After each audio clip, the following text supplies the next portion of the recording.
read or something? Well, I was going to introduce you, but you're so good at this. Well, I could go ahead and do it anyway. Do you want me to introduce her or just want her to talk? Her to talk. See? It's very easy.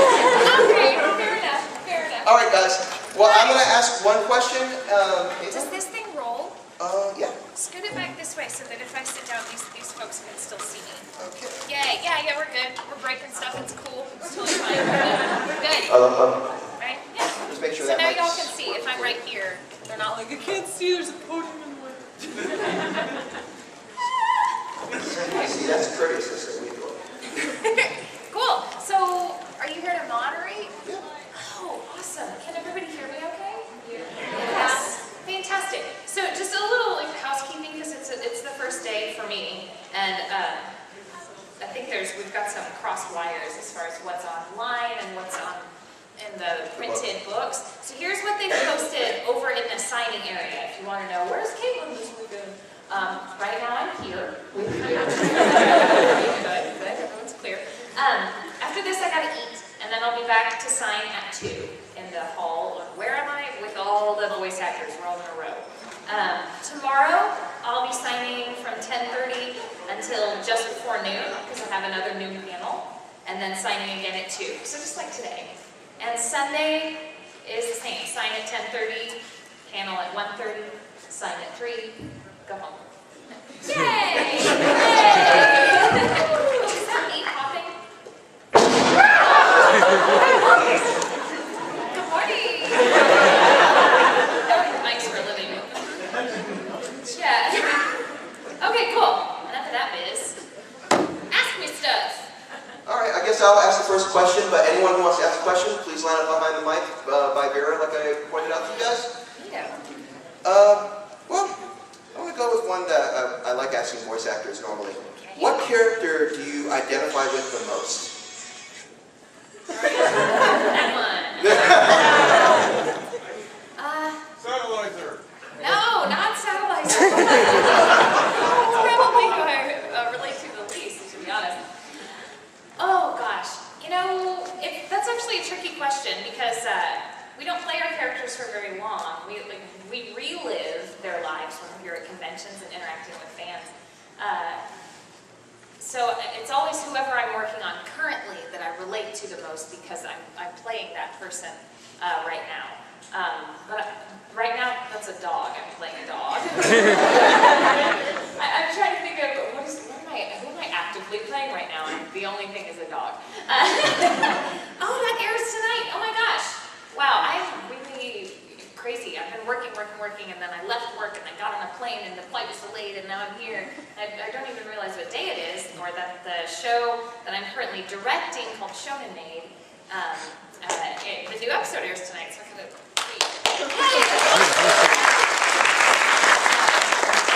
So I revealed to you all that I play the dog on Pro in Shonen Maid. It sounds like this. I know. This is the pinnacle of my career. Probably you want a better answer than the dog. So, because I really delved into the character of Haruhi in Aura Festival, every time I laugh, an air comes out. That's what happens. I'm just going to do this. Y'all can still hear me, right? Okay, good. Just stay over there. I probably would have to say Haruhi since I directed the show also. I just spent more time with that character than any other. And I can relate to her just kind of being this solitary person, only child, as am I, working single parent, and that was my situation at home as well. So a lot of maturity at a young age and just doing things on your own and taking care of yourself and the house. I totally get that. So I guess I'd say I relate to Haruhi the most. All right, well, throw it out to the audience. Hello, I just was curious what your favorite childhood memory was. What? Of all your childhood, what's the one thing that you love the most? Probably Disneyland. Yeah. I grew up in San Diego, California. I know, it's such a horrible childhood. What a wretched city that is. No, I grew up in San Diego, so it's very close to Los Angeles and Anaheim, close enough to go to Disney like every year as a kid. So I'd say that my fondest childhood memories come from going to Disneyland, either with just my mom, just the two of us, or as I got older, the company she worked for would have like company nights at the park. So everybody else had to get out, and only employees and their crew got to run amok there. So as a teenager, I remember going to those company nights at Disneyland and going crazy with about a dozen of my friends. So those are the best. Disney is awesome for making memories. They're good at that. Thank you. Thank you. I hope you all don't mind that I sit, because I stand at the signing table, so this is my sitting time. Hi again. I can see your face now. I know. He's already been by the table once. Yeah, what's up? So the only thing I really want to know, besides the locations of bees, but when is the next season of Oron High School? He came by my table earlier and he said, "What should I ask if I come to your panel?" And I said, "If you ask me about Oron Season 2, I'm going to punch you." Okay, so now he's wanting to see if I will actually punch him. But I think these fans would be very upset if I was then taken to jail. So she's like, "I'll punch him." I didn't know it. But, okay, actually I'm kind of glad that you asked this question, because everybody always wants to know, is there more Oron? Give us more Oron. And I hate being the bearer of bad news, but there is not an Oron Season 2.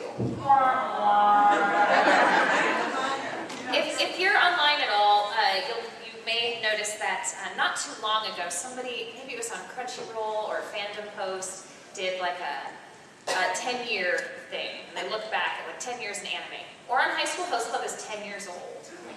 But I just watched it for the first time 2 months ago. Yeah, it came out in Japan in 2006. And we started working on the dub of it in February of 2008 and released it for purchase in October of 2008. How do I know that? It was my life. That's how so even the dub is 8 years old. So it's the type of show that it's a lot of people's gateway into anime. Raise your hand if Oron was the first anime you ever watched. A lot of folks. Okay, how many of you show Oron to people that are like, "What's anime?" Okay, see, exactly. So because of that, it seems like this brand new thing to so many people. They don't realize that it's not brand new. And also, it's wildly popular here. And while it had popularity in Japan, that was 10 years ago. So if they were going to make more, they already would have. You're like, but they made more Full Metal. They made more Full Metal only a couple of years after the first Full Metal, and the manga was still ongoing. So if you're like, "But I need more Oron," read the manga. There are 18 volumes. 18, and it took forever for them to come out. But yeah, so unfortunately, I really don't think there is ever going to be more Oron High School Post Club. So sorry. I really wish that there were more. And then the next question is like, if there was more, would you do it? Of course I would. Of course. Absolutely. Absolutely. So thank you for your question, and I will punch you.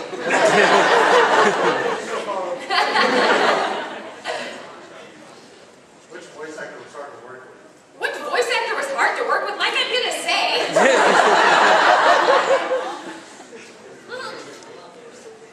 Here's the thing about voice acting, especially in anime. It's very time sensitive, and if you are difficult to work with or don't get a hang of the job fast enough, you just won't continue to be hired. So I can't really say who's hard to work with, because I don't work with hard to work with people. Period. You're like, "Whoa, Caitlin's hardcore." Yes, I am. It's true. So being nice in this business gets you far. And the moment that you are egotistical or difficult, ooh, word spreads like wildfire that you're one of those people, and folks just won't hire you anymore. Because there are too many good actors out there. You know, like I would rather have this good actor who is nice and humble than this good actor who is a jerk and egotistical. Or actress. I use actor as a blanket term. First of all, congratulations on getting the role of Pachome in the redub of Estefan. Thank you, Daniel. Another Maya Sakamura role you share with her. Yes, that was her debut role.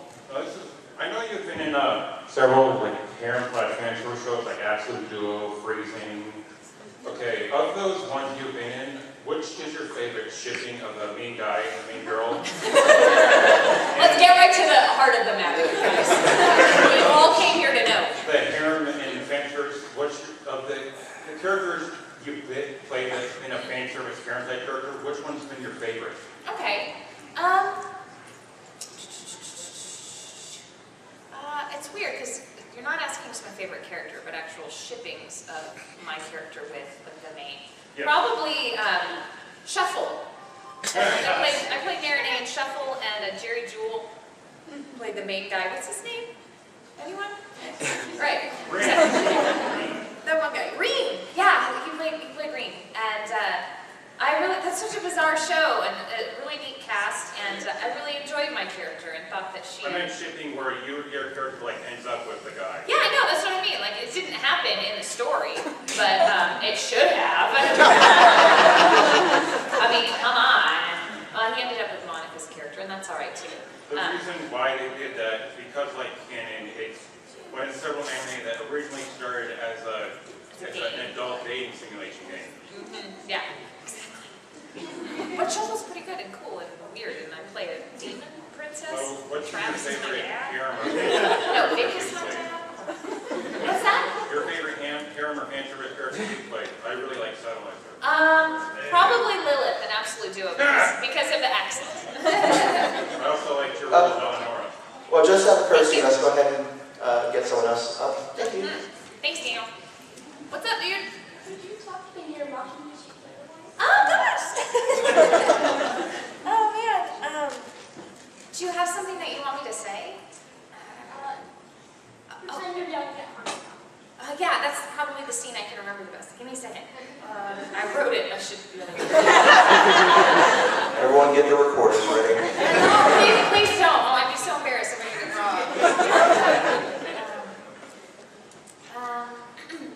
So, I'm being very like mocky right now. She's actually rather kind of shy and she doesn't want to talk about stuff. It's like pop music, and I don't really listen to things like that. I prefer classical or jazz. Is that right? Is that cool? Anyone? Any Love Live fans? Yay! Love Life or no life. Solidarity. Thank you. Hi. Hi. What's up? Nothing much. What's your question? My question is, what do you think of Big Miana? You know how often I get asked that question? It's so bizarre to me. Like, we're all here to see Caitlin.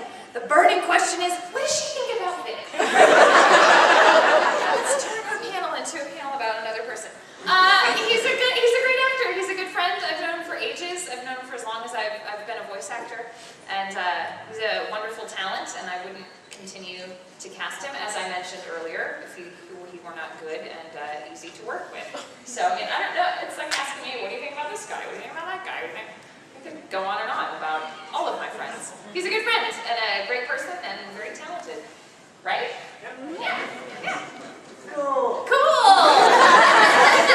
I also thought it would have been cool if you actually, in high school and all stuff, you actually got with Tom P. Maybe you should read the manga and find out. Spoilers. Hi. Hi. I just want to say first, thank you. This is my first Comicon ever, and I'm so glad that this is the first thing I'm doing here. Yeah, me too. I'm happy about that. Woohoo! Yay! Loud voice. Who else is? This is their first Comicon or con period. What? Yay! That's so exciting. Glad to be here for all of you. So my question is, I recently saw one of the new Assassination Classroom dub episodes that came out. I was just wondering what it was like playing Nagisa's mother. It's right.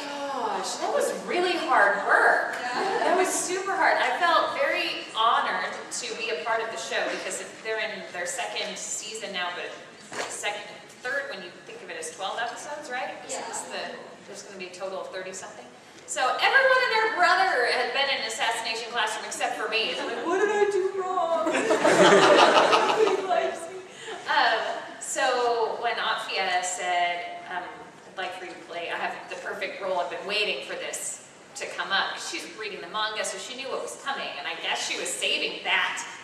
like, oh gosh, so now I have to go in and be good. She has expectations. And to see that woman, she's crazy.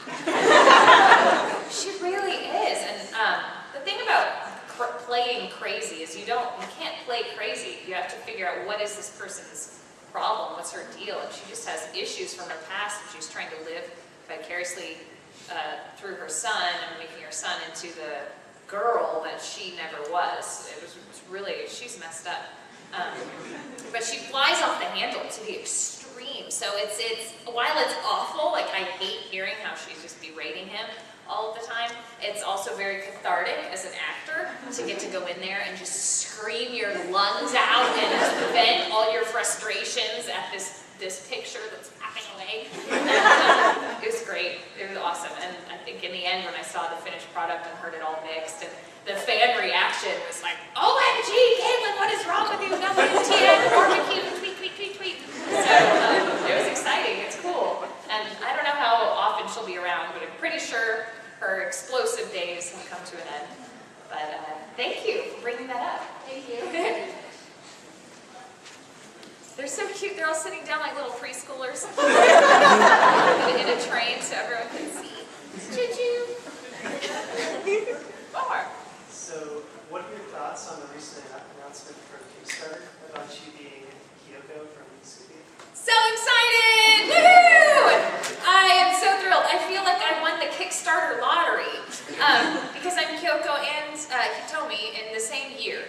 So two major anime getting Kickstarter productions, though Escaflowne is through Funimation and Skipbeat is totally not. It's this whole other thing.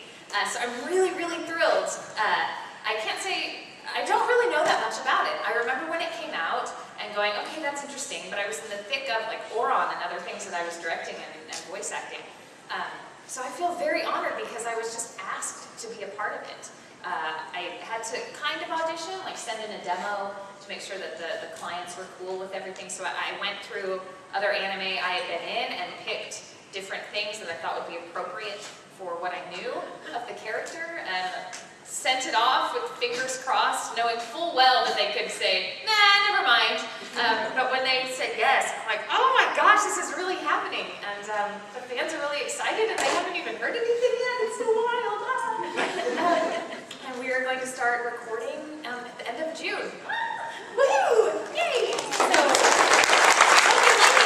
you like it. If you contributed, thank you very much. It's pretty awesome how much the fans have been into it, enough so that they're able to do X number of special features and make it a Blu-ray for you guys, and it's going to be great. Thanks. Thank you. Hi. What was it like for you voicing Cammy as well as the Capri and Street Fighter? Thank you for bringing up Street Fighter. Any Street Fighter fans in the audience? Yay! Anyone play Cammy? Yay! You're like, oh, I better say yes. That's right. You got to have it. It's been a joy to play Cammy as well as DiCaprio since 2008 because I used to play Street Fighter when I was a kid. So it's one of those bizarre full circle things where I have to pinch myself and go, that's really me. This is really happening right now. So I auditioned for Street Fighter back when we were making Oron, actually, and didn't really think that I would be in it because I knew that it was being done in Los Angeles, and I thought, I have to play a Brit, and while I'm very good, while I feel confident in my accent, I'm like, they have real British people, working actors in Los Angeles that are voice actors, and surely one of them will get this. But they chose me. Capcom chose me, so thanks, Capcom. And it's been a dream come true. I did all of the Street Fighter 4 incarnations, and now Street Fighter 5. And in the last version of 4, DiCaprio came around. And if you don't know much about the lore of Street Fighter, my character Cammy and a number of other girls are these doll characters that had been brainwashed. And I have a clone named DiCaprio. So she looks just like me, but we were raised in different places. She grew up in Russia. So she has a Russian accent, and Cammy has a British accent, and DiCaprio is pretty messed up from all of her brainwashing. She would be considered more on like the evil side of things. So she's like my evil clone, my evil Russian clone. I have scenes with myself, like British me talking to Russian me, beat each other up. It's really a trip. It was a challenge, definitely. When DiCaprio came along, it raised the bar for me as to what I could accomplish and what I hope to continue, the type of work I hope to continue doing. So thanks for playing. Hi, is your shirt a Millennium Falcon in a jar? It's Firefly. Firefly in a jar, I can see. That makes way more sense. From over here, I'm like, there's a ship in a jar. That's brilliant. Well done. What is your question? So my question is, if you could choose a series other than Oron to go back and continue working on, what would that be? Thank you for saying other than Oron. Ooh, another show, not Oron, that I want to go back and continue doing. That's tricky. I'd be interested to hear what you guys. Canon. Yeah. Freezing. Oh, no. I'm not interested. I take that. Freezing. I 2 seasons of Freezing was not enough for you. Just keep on One Piece. Bakano would be great. I really love working on Bakano, and I love Miria. Miria and Isaac are awesome, and everybody needs more of them in their lives. I really would like to do more of that. She was so silly and fun. Otherwise, it's more of a downer, but I would love to see more of a little small show I did called Fractal. Which is a beautifully animated tale and a wonderful story about a possible future. And man, if you haven't seen it, you should see it. It's only 11 or 12 episodes, and I think it may be on Netflix or Hulu or something. But I really adored my character, and all of the acting in it felt extremely real. It felt like being on stage or being in front of the camera, as far as the emotions that were involved, and I would love to spend more time as that character. So yeah. I actually thought Brina's character did better than her Japanese counterpart. Oh, maybe so. Maybe so. Brina Plenty is in it, and so is Lucy Christian. If you're interested, Fractal is what it's called. Yes, ma'am. Hi. You look super cool. Thank you. So out of the original FMA and the Brotherhood FMA, which one was more fun to voice? You know, it's really hard to say because I have different types of memories involved with each. The first FMA was my first major high-profile show to be a part of. It wasn't my first lead role, but because Winry isn't even really a lead, she's just real prominent, I guess. So I love that because it was so neat to be a part of a show that while we were working on it, the fans were experiencing it simultaneously. Maybe they were a little bit ahead because they were watching illegal versions of the subtitles online, but then within a few weeks it was up on Toonami, and to be involved and people seeing for many people who didn't download stuff illegally, this is how they got their Full Metal Alchemist, was Toonami every week, and so everyone was so hyped up about it, going to cons and talking about the episode that we just saw like the night before. I can't top that. I can't really compare that to anything. That being said, my experience in Brotherhood probably would not have meant as much were it not for all of those conventions and all of those, chat room conversations and all of the friends that I made years before with the original. We kind of looked at the first Full Metal as a one-of-a-kind show, and we all knew when it was over that nothing like that was ever going to come around again. So many of us, myself and Mike McFarland, the director, were very apprehensive when they announced there was going to be another show. Because at the time, the industry was kind of floundering. Mostly what was coming out was a whole lot of fan servicey stuff, nothing with really much substance, and we thought, I bet they're just doing this because it's a sure thing. People will buy it because it's Full Metal so they can make some money off it. And Mike's like, I'm going to direct like the first episode just to get it going and then let you take the rest of it. I'm like, cool, sweet, yes, job security. But then we got the show and started watching it, and he went, actually, this is really good possibly better, if you wanted to think of it that way, than the first time around. So we have to treat this with care, and it's going to be amazing and awesome. And it was. And I don't like to say one's better than the other. They're different. And it's all wonderful because it's all characters that we love. So it's like, do you like Full Metal? Or more Full Metal? Is that really a question? More Full Metal, please. So I think we had a lot more reverence going into working on Brotherhood because we knew what it meant to us. We knew what it meant to all of you. And we were so excited to get to tell the story as the mangaka had desired. Now, she signed off on everything that happened in the first Full Metal anyway, like the way that the plot went, because she was still writing. And they were like, well, we got to end this show, so we're going to do our own thing. She's like, yeah, that's cool. But it's neat to do what she wrote. And so I don't really know if I answered your question. I just talked about Full Metal. Is it good? We're good? Okay, yeah. Cool. Thank you. You're welcome. Hi there. Hello again.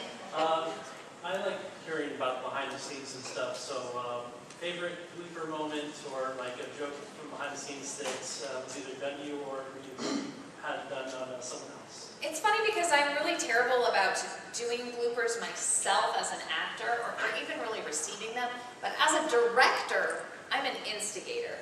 Like, I love messing up my actors, especially because most of the time I forget that we've recorded what we call bombs. So if you are an actor and you come in and the other actor hasn't come in yet to record, you can leave jokes for them or things in your line to hopefully make them screw up. And that's always the challenge, where we want to be super funny and then see if we can get the other actor to crack.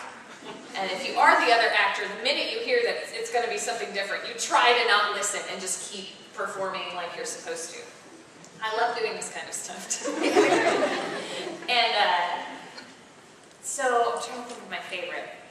Because this is a kind of a weird, long answer, but because I like doing that so much, I directed for broadcast a show called Prince of Stride Alternative, which is really fun, running sports anime. Watch it, for real, it's not silly, I promise. It's really, really good. And we liked goofing with each other so much, because it's mostly an all-male cast, save one person.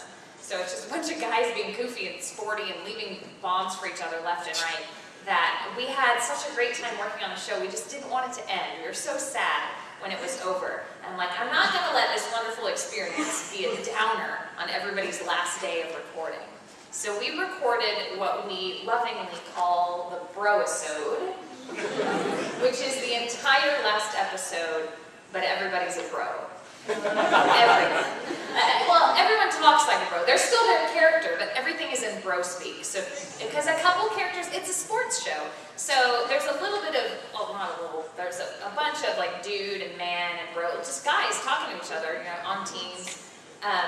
So we took that like to the extreme, like what's up, rotato chip, and like suns out, guns out, like stuff like that, all over the place. The entire thing, every single line, every character. Like if you're an announcer, if you're a phone voice, if you're that dog, like everyone.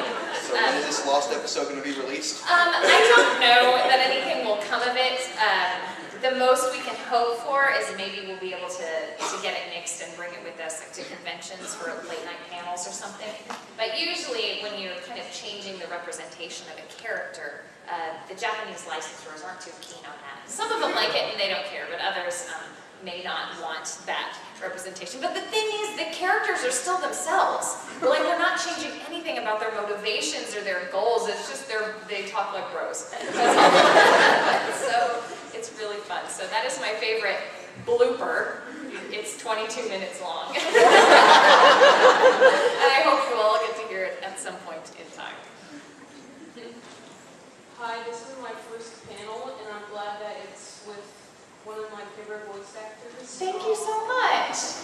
And one of my good friends just got me into Black Butler. Okay. And I'm already on to the second season in under a week. What's your favorite Black Butler character? Ooh. Favorite Black Butler character. I must confess that I have not seen everything in its entirety. I play Hannah Fellows in season 2 of Black Butler, and I have since seen a bit of of Book of Circus, which just came out. And in the timeline, I didn't realize this, Book of Circus is supposed to come before season 2. Pretty cool.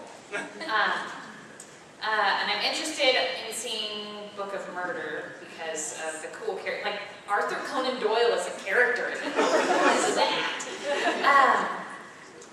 But I have to say, I really think, who's amazing, that Joker and Doll in Book of Circus are some of the most amazing characters I've ever seen portrayed in animation. And I'm not just commenting on the voice acting, which is also fantastic. Matthew Mercer and Michaela Krantz are like crying. Brina Palencia, who plays CL, had a little cast party last week. And we sat there. She's like, we have to watch these last 2 episodes. Most of the party was gone. It was me and Brina and Tatum and like 2 other people. And we just sat there, and while all this really horrible, awful, wonderful, dark stuff was going down, we're like gripping each other and crying. Why is the cartoon so good? So I really like the 2 of them. They're intriguing. Thank you. You're welcome. Scoot, scoot, little train. Hi, Caitlin. Hi. So when you were playing Haruhi in Orange High School Host Club, what was your favorite part of it? Wow, my favorite part about playing Haruhi. That's a couple things. I know you're saying favorite, which usually means pick one. But the voice was very new for me, that type of lower androgynous, what is that, who is she, he voice. I've never done that before. It was new territory.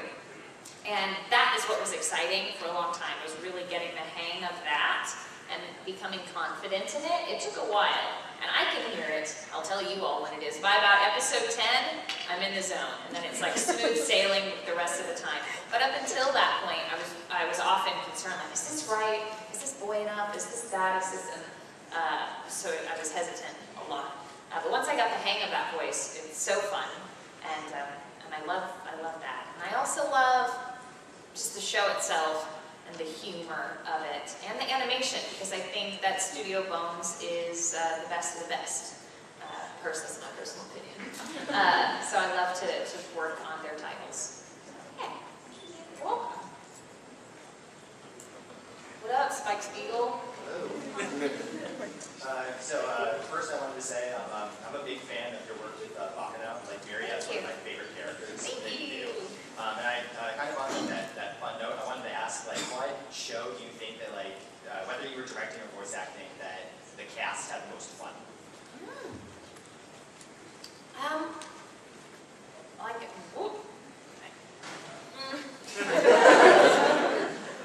That's hard to say, because when you are the director, you absolutely know when the cast are having a good time, because you deal with each and every character.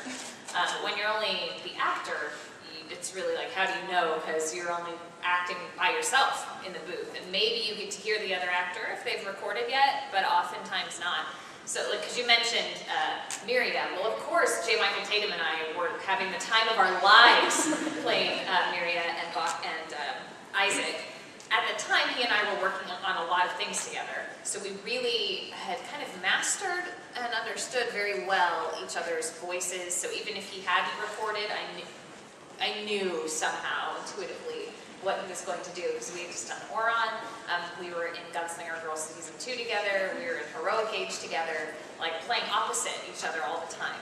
So we, you mentioned Bakano, and I think a lot of us had tons of fun. At least Tatum and I did. But the rest of the characters aren't nearly as zany and bizarre and funny as us. A couple are, like Jacuzzi, he's pretty great. But probably that one.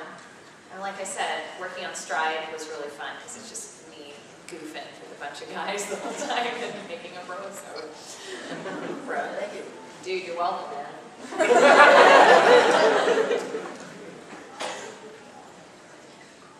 So you do a lot of dubs for Japanese animation. Like, what other country would you like to do like a dub for? Oh, any. I like working.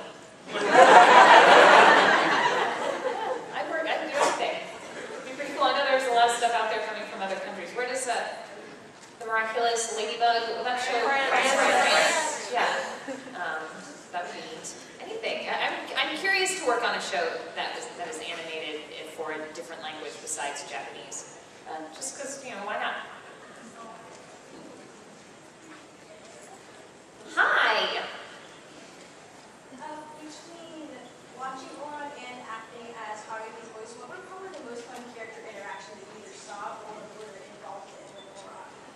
My favorite character interactions are like Haruhi. It isn't even necessarily Haruhi.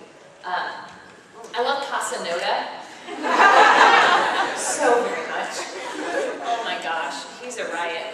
For years, Chris Sabat, I'd work with him at his studio, and he'd be directing me and other things. To be like, man, I'm never gonna get to be in any of your shows because at the time you're always doing like high school kids or cute tiny things. And Sabat has this massive booming type voice. And then Oran came along, and I went, oh my gosh, Chris can be that guy. He doesn't have to change his voice. He doesn't have to do anything. He just has to portray the emotions, and that's it. So he was having the best time, and I loved directing him. And Kasanoda, it was so silly, and he's all dressed up with this ridiculous, like Raggedy Ann dreads that he's got going on, and oh man, so fun. It was really cool. I think Kasanoda is one of my favorites, as both a viewer and a director and Haruhi. This was a thing with my favorite documents. Ah, okay, got it. Well, I liked it. You look good. Hi. Hi. Who would you rather pick, Tomki or Keegan? Who would I rather play or date? Like me, Caitlin?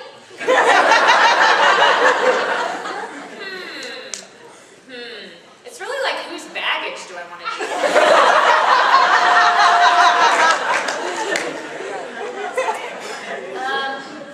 yeah, I think I would pick Tamaki between the two. I know he seems kind of messed up, but it's like he's got this weird thing about his brother. He can't be separated. That's just weird. He's a redhead. He's trouble. So Tamaki plays the piano, and that's pretty great. He speaks French, and that's pretty great. So yeah, Tamaki for the win. Captain, my captain. What can I do? Oh, my heart is broken. Staying there dressed as Captain Levi asking me that question about Attack on Titan. I think it's remarkable. What is this phenomenon? I think that's the best word to describe it, is a phenomenon. It's so interesting because it's so very dark and it's gruesome. And it's strange the number of people that have attached themselves to this completely implausible situation, and yet we somehow relate to a number of characters. And I think it's because no insult intended to the younger folks in the audience, but you probably feel like as a teenager and a preteen and maybe even just going into college that everything you're facing is so much bigger than you and nobody understands, and how do you deal? And it's like everything that you're seeing in Titan, well, it's totally gross. It's like it's giant monsters stepping on people and eating them and all kinds of nonsense. That's like the best way to explain this stew of emotions and questions and life going on. I think that's why like the younger generation have really attached themselves to it. Maybe, I don't know, maybe that's total BS. It's cool though. Thanks for your question. Petra and Levi forever. For Attack on Titan, I was wondering what was your favorite part of playing as Petra? My favorite part about playing Petra, she's really like me. And I think that Mike McFarland, I give him all the credit for casting us very well, taking parts of our personalities that already exist in these characters so we could bring them to life better. Just kind of the respect that she has for her superiors, and just how she is a caring leader to those like under her, like Aaron, and talk smack with those that deserve it, like Orwell. God, I like her a lot, and naturally. such a tragic story, her and Levi, but it's wonderful. It's like tragic in the best cathartic kind of way. I was at a convention with Matthew Mercer, who plays Levi, when those episodes were airing on TV, and the episode in question, which if you haven't seen it, I won't spoil it, but it's super sad. And we were watching that together, and I think even he, while he knew what was about to happen, because there aren't sounds going on when Levi comes and discovers what he discovers, Matt never had to see it before, right? Because he doesn't have to record any sounds. So to actually be sitting next to each other and like gripping each other and like trying not to cry and like not even being able to breathe, because we're so very affected by the look on Levi's face as he's swinging through the trees and seeing his squad gone. It was like, ah! It's so awful and so awesome at the same time. So wrong. But I think I love their story the best, and I think what's great about shows like Titan and many other anime is what the questions that it doesn't answer, the things that it leaves open for you to imagine on your own and make the story go farther in your own mind. And there's a lot of that in Titan for sure. You're welcome. Hi. Hi. Thanks for being here. Happy to. My question is, what do you think about Rose from Tales of Hysteria and the controversy surrounding her and Alicia? There's controversy. Amongst fans or in the story or? Sort of. Originally, when it was first being marketed in Japan through trailers and whatnot, it originally looked like Alicia was going to be the main heroine, and about a quarter of the way through, that swaps almost completely to Rose being the main heroine of the game. Oh, well, I still would argue that that isn't necessarily true. I mean, in all of the marketing, Rose isn't put forward as like a main story. It seems to me the main ones are Alicia and Saray, and then behind them is like Rose and Dezel, and everyone's kind of paired up in their groups. So, who's it? Stop.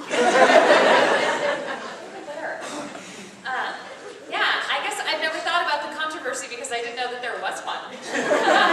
But I love Rose, and she's really fun, and I love characters that kind of live double lives, and she's one of those. So when I auditioned for the game, that was the role that I liked the most because of that aspect of her personality. So if you haven't played it, go play Tales of Hysteria.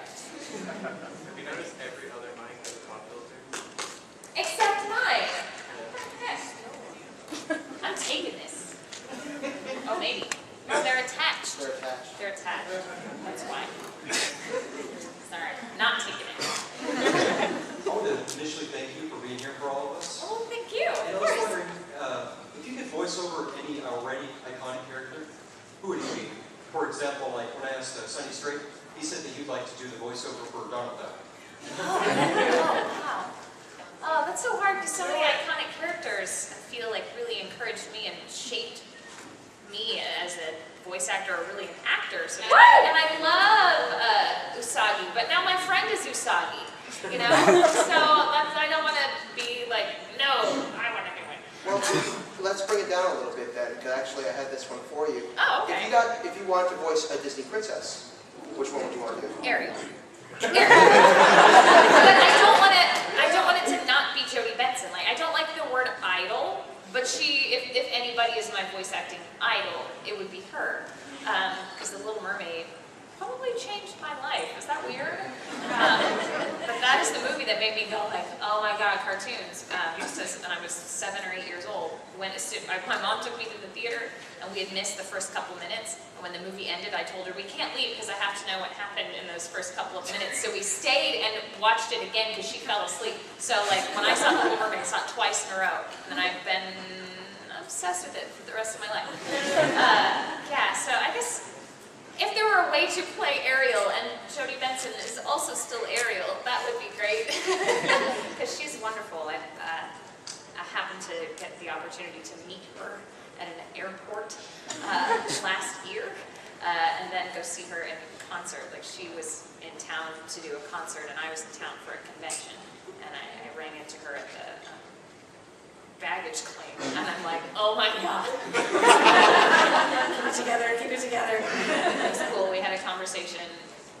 lovely and wonderful person, and then afterwards I walked away, started crying. David Vincent's like, "What's wrong with you?" I was like, "It's Ariel." Anyway.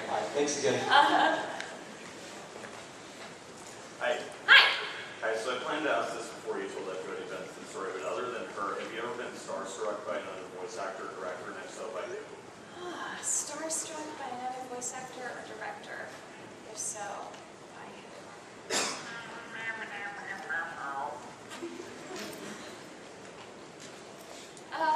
It's weird because you say starstruck, so I imagine like being unable to talk or like nervously sweating or something like that. Or just more excited than usual to be there? Probably. It's so weird, the people that I get to meet doing this, because as voice actors, especially anime ones, we know each other, this is our crew. When we end up at Comicons like this, we'll like turn a corner and be like, "Holy cow, it's William Shatner." Hi, Mr. Shatner. Last year, I was invited to Middle East Film and Comicon in Dubai. Speaking of Mr. Shatner, I hung out with William Shatner. We went to the tallest building in the world together. Like, so what a trip. What is my life? So I guess that might be it. And I remember, I hope he doesn't mind, snapping a picture. So we're standing in this kind of stairwell landing thing. We're not nearly to the top yet, but it's still really dang high. We're getting like a private tour of the building. It was Mr. Shatner and his wife and a couple of other people. So we're standing on this landing, looking out, going, "That's that. There's the Persian Gulf. There's Kuwait over there." You're like, "Okay." And so I just took a little picture, and I sent it to my husband. I'm like, "What am I doing in Dubai in the tallest building in the world with Captain Kirk? What is this?" I'm like, "I make cartoons talk. This shouldn't be happening." So that could probably be it. And he's a lovely man. He's super awesome. It's really fun to talk to. So if you get a I will answer and then explain, or explain and then answer. Yeah. Well, while I was a young actor, like out of college, had a degree, I've almost always paid the bills through acting, with the exception of when I was like, teaching English, because I wanted to. I played Wonder Woman at Six Flags. Yeah, the costume, the tiara, the everything. So it was awesome. And because of that, I have an affinity for the DC universe. That doesn't mean that like I love all the movies or anything like that, but DC sure knows how to make some good cartoons, am I right? Like growing up watching like Batman the Animated Series and Justice League cartoons and things like that. So I think that I actually am more of a DC person. Sorry, did I break your heart? She's like, she's off the list. But I love Iron Man. First of all, I love comedy and movies. That's my favorite thing. Thank you. So my question is there ever been an anime where you didn't get to do what you really wanted to? Yes. Taking the water away. Legitimately taking the water away. Actually, Oh, thanks. Great. Yes. Another of my passions is Shakespeare.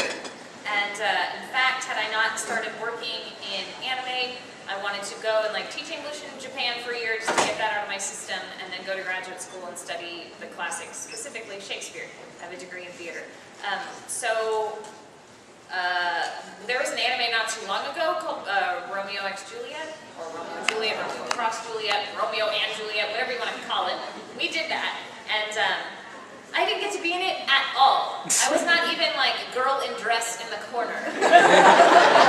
Soldier F, like nothing. I did not do a single anything. I mean, maybe I did, but if I did, I don't remember it. That's how insignificant it was. So. If there's any show that got away, it would probably be that one. Just wanted to be anybody because I love Shakespeare so much, but oh well. Thank you. Best doctor and best companion. My favorite doctor is 10. I sat here thinking. I'm like, I know the answer.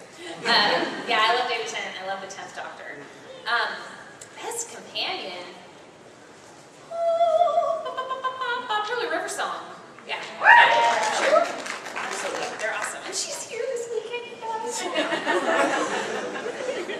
starstruck if I meet her. I love Rose a lot too. This could turn into Caitlin talks about Doctor Who. First of all, I'd like to say, as others said, I'm a huge fan. I'm pretty sure that, without going into spoilers, the train station scene at the end of Full Metal Alchemist Brotherhood was like the payoff of something I've been waiting for since I was in middle school. But I want to ask, as both a director and a voice actor, if you don't have like a smooth localization as an option, do you prefer the really literal translations where you end up spending 10 minutes explaining a joke about translating kanji? Or the really American localizations where, to quote a common one, the rice ball becomes a jelly donut?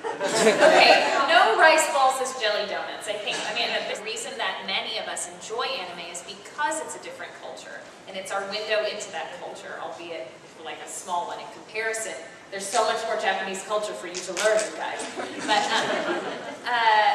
So I think what you have to look at is the purpose of a joke and the purpose of a thing being there. The Japanese love wordplay and puns, and so their puns aren't going to work because when you translate them into English, those two words no longer sound alike. But if the joke was a pun, keep it a pun. If the joke was something about writing, try and keep it about writing. And maintain the purpose for that thing. Like, why did the original writers put that in there? What's the audience supposed to feel after that moment? What are they supposed to learn about the characters? And so if you're changing it so much that the outcome for the audience is different, then that's a problem. But if it's a matter of saying Sakura or Sakura, like, get over it. The director, however, should choose at the beginning, like, all of the names are going to be pronounced with tapped R's, or not. But it's going to be the same throughout. So consistency is what matters per show. But I think every single anime should be looked at individually. I don't think it's right for any company to say, all of our shows are going to be super Americanized, localized, or all of them are not. I think you should take them one at a time. If a show takes place like in outer space, it's some epic space opera, like there's no need for perfect Japanese pronunciation of names. It's some fake future. Anyway, right? You can loosen up. It isn't about Japan. It's about, you know, the moon kingdom of 40,018 or something, right? But if it's taking place in a Japanese school, let's not pretend that it's taking place in Sandusky, Ohio. Just saying. You're welcome. Sorry if I go off on a rant, you guys. I'm passionate. What was it like for you the first time you got recognized or like somebody asked for your autograph? It was really weird and unexpected because I was at my very first convention, which was Anime Fest in Dallas, and we were still recording Full Metal Alchemist. No one had heard it yet in English, not a stitch of it. But they had announced like Ed and Al, and maybe a couple of Mustang, some folks that, because the game had come out or something. So Vic was there, and Aaron Disney was there, and etc. And I was in the audience, and when somebody saw me, they're like, oh, hey, look, and there's Caitlin, she's Winry. And everybody was like,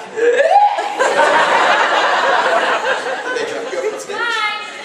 No, because there was a voice actor panel, they had a voice actress panel later, and eventually they did, like, make me sit on the panels, even though I was just there to like hang out. But after that incident, when they said, and that girl's Winry, people came up to me and they had something that they found in the dealer room that was Full Metal that had little Winry on it. They're like, would you sign this? I'm like, but what if I suck? Like, what if you hate me? Oh, sure, here you go.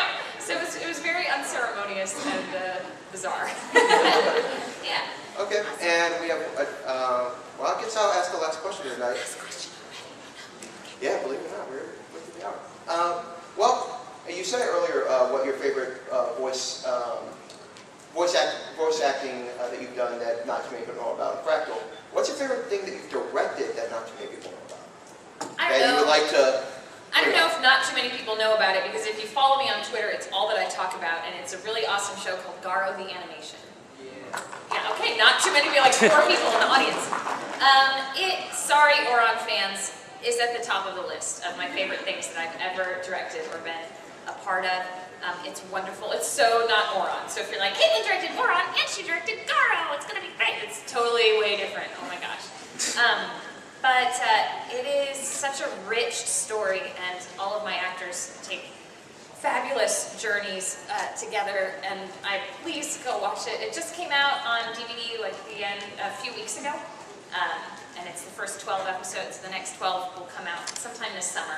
You're going, what is it? It's like a fantasy epic, but it's more like historical fiction fantasy epic story about a fictional Spain. I lived in Spain for a time, like a fictional, like late 16th century Spain. You're losing me here, Caitlin. I'm not sure I like it. Like a big kind of. Era? What's that? Inquisition It's sort of like the Inquisition era Spain. It's just so good. So good, you guys. Vic's in it. Monica Rial is in it. One of my best buds, Rico Fajardo, is in it. David Wald is in it. Michael Tatum is in it. He wrote some of it.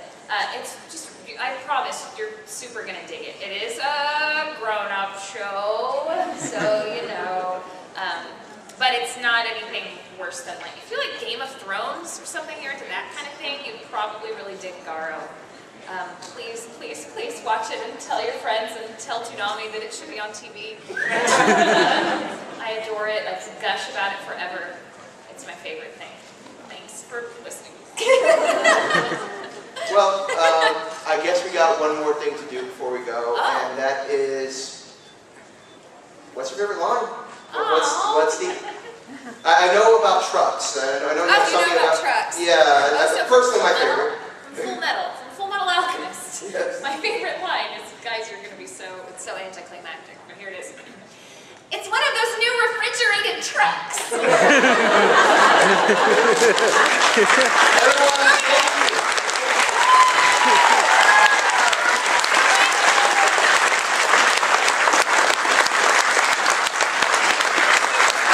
And again, she will be presenting after 2 o'clock today along Voice Actor Row, and you can see everybody else as well. Thank you, guys. I'm going to go eat. I love you. You're awesome.